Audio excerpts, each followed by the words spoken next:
महासागरीय धाराएं। सुनने में शायद ये थोड़ा एकेडमिक लगे, पर असल में ये हमारे प्लैनेट के वो अदृश्य इंजन हैं जो तय करते हैं कि हमारे घर के बाहर मौसम कैसा होगा और हाँ, पूरी दुनिया की जलवायु कैसी होगी। तो चलिए आज इन शक्तिशाली धाराओं की गहराइयों में एक सफर पर निकलते हैं। क्या कभी ऐसा सोचा है कि समंदर के बीचों बीच विशाल नदियां बह रही हैं? सुनने में किसी कहानी जैसा लगता है ना? पर यह कोई कल्पना नहीं है। असल में महासागर की धाराओं की जबरदस्त ताकत को समझने का ये सबसे अच्छा तरीका है। तो ये ओशन करंट्स हैं क्या? देखिए, किताबी भाषा में कहें तो ये समुद्री पानी की एक लगातार एक ही दिशा में होने वाली हलचल है। पर चलिए इसे आसान बनाते हैं। सोचिए, समंदर के अंदर ही विशाल गहरी नदियां बह रही हैं जो बिना रुके अपने तय रास्तों पर पूरे महासागर में घूम रही हैं। बस कुछ ऐसी ही होती हैं ये धाराएं। तो चलिए पहले हिस्से में थोड़ा और गहरा उतरते हैं और समझते हैं कि ये समुद्री नदियां आखिर काम कैसे करती हैं, इनके पीछे के बेसिक रूल्स क्या है। देखिए, सीधे सीधे समझें तो ये धाराएं दो तरह की होती हैं, गर्म और ठंडी। और इनके पीछे का नियम ना बहुत ही सरल है। ये बिल्कुल धरती के क्लाइमेट कंट्रोल सिस्टम की तरह काम करती हैं। होता क्या है कि गर्म धाराएं इक्वेटर से गर्मी लेती हैं और उसे ठंडे ध्रुवों की तरफ ले जाती हैं, और दूसरी तरफ ठंडी धाराएं ध्रुवों से ठंडक लेकर वापस इक्वेटर की ओर आती हैं। कमाल का बैलेंस है ना? चलिए अब अटलांटिक महासागर की तरफ चलते हैं। ये देखते हैं कि कैसे यहाँ की धाराएं एक बहुत बड़े क्लाइमेट इंजन की तरह काम करती हैं और कई महाद्वीपों के मौसम पर असर डालती हैं। तो अटलांटिक में सारी कहानी शुरू होती है इक्वेटर के पास से, नॉर्थ और साउथ इक्वेटोरियल करंट से। आप इन्हें दो विशाल कन्वेयर बेल्ट की तरह समझिए जो पूर्व से पश्चिम की ओर बहती हैं, और यही पूरे अटलांटिक सिस्टम को पावर देती हैं। और फिर जब ये धाराएं मैक्सिको की खाड़ी में पहुंचती हैं ना, तो वहां जन्म होता है दुनिया की सबसे मशहूर और ताकतवर गर्म धाराओं में से एक का, गल्फ स्ट्रीम।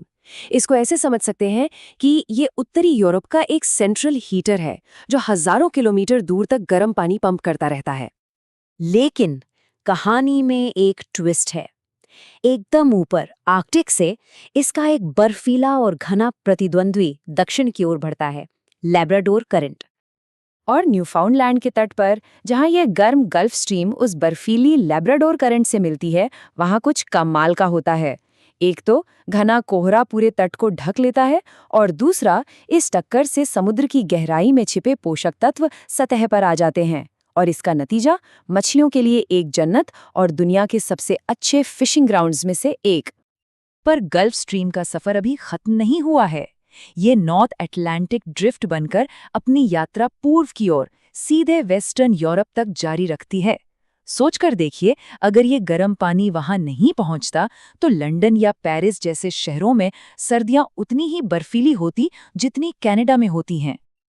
अब इसी सिस्टम का एक दूसरा हिस्सा देखिए। ये है ठंडी कैनेरीज करंट, जो अफ्रीका के तट से दक्षिण की ओर बहती है। ये ठंडी धारा ना एक बहुत बड़े डीह्यूमिडिफायर की तरह काम करती है। ये अपने ऊपर की हवा को इतना ठंडा कर देती है कि बारिश के बादल बन ही नहीं पाते।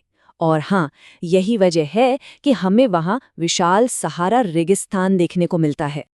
अटलांटिक से निकलकर अब हम प्रशांत महासागर यानी पैसिफिक ओशन की ओर बढ़ते हैं। एक ऐसा महासागर जिसकी धाराएं दुनिया के कुछ सबसे बड़े और असरदार क्लाइमेट चेंजेस के लिए जिम्मेदार हैं। उत्तरी प्रशांत में भी ना हमें अटलांटिक जैसी ही एक कहानी देखने को मिलती है। यहाँ है गर्म कुरोशियो करंट, जिसे अक्सर जापान की गल्फ स्ट्रीम भी कह देते हैं, और इसकी टक्कर होती है उत्तर से आने वाली बर्फीली ओयाशियो करंट से। यहाँ एक बहुत ही दिलचस्प चीज देखने को मिलती है कि कैसे एक ठंडी समुद्री धारा एक रेगिस्तान बना सकती है। होता क्या है, ये ठंडी कैलिफोर्निया करंट जब तट के साथ साथ बहती है तो ये अपने ऊपर की हवा को भी ठंडा कर देती है। अब ठंडी हवा में नमी ऊपर उठकर बारिश के बादल बना ही नहीं पाती, और नतीजा तट पर लगातार सूखा मौसम बना रहता है। और बिल्कुल यही चीज हमें दक्षिणी प्रशांत में भी देखने को मिलती है। यहाँ है ठंडी पेरू करंट, जिसे हम्बोल्ट करंट भी कहते हैं। ये दक्षिण अमेरिका के तट के साथ बहती है और अटाकामा रेगिस्तान को बनाने में एक बहुत बड़ा रोल निभाती है, जो दुनिया की सबसे सूखी जगहों में से एक है। लेकिन सवाल ये है कि क्या होता है जब ये ताकतवर ठंडी पेरू करंट कभी-कभी अचानक कमजोर पड़ जाती है? खैर, इसका नतीजा एक ऐसी ग्लोबल मौसमी उथल-पुथल है जिसका नाम हम सबने सुना है, एल नीनो। अब चलते हैं हिंद महासागर की ओर। ये बाकी महासागरों से एकदम अलग है। और इसकी सबसे बड़ी खासियत, यहाँ धाराएं मौसम के हिसाब से अपनी दिशा बदल लेती हैं। जी हाँ, अटलांटिक या प्रशांत की तरह नहीं, उत्तरी हिंद महासागर में धाराएं मॉनसूनी हवाओं की धुन पर नाचती हैं। मतलब यहाँ हवाएं ही बॉस हैं, वही तय करती हैं कि पानी किस दिशा में बहेगा। और ये बदलाव कितना जबरदस्त है, ये देखिए। गर्मियों में जब दक्षिण पश्चिम से मानसून की हवाएं चलती हैं तो धाराएं क्लॉकवाइज यानी घड़ी की सुई की दिशा में बहती हैं। लेकिन सर्दियों में जैसे ही उत्तर पूर्व से हवाएं आती हैं, पूरी बाजी पलट जाती है। पूरा सिस्टम उल्टी दिशा में यानी एंटी क्लॉकवाइज चलने लगता है ना कमाल का नजारा?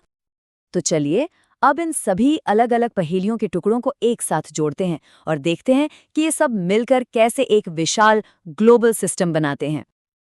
और यही सबसे बड़ी बात है, इनमें से कोई भी करंट अकेले काम नहीं करती।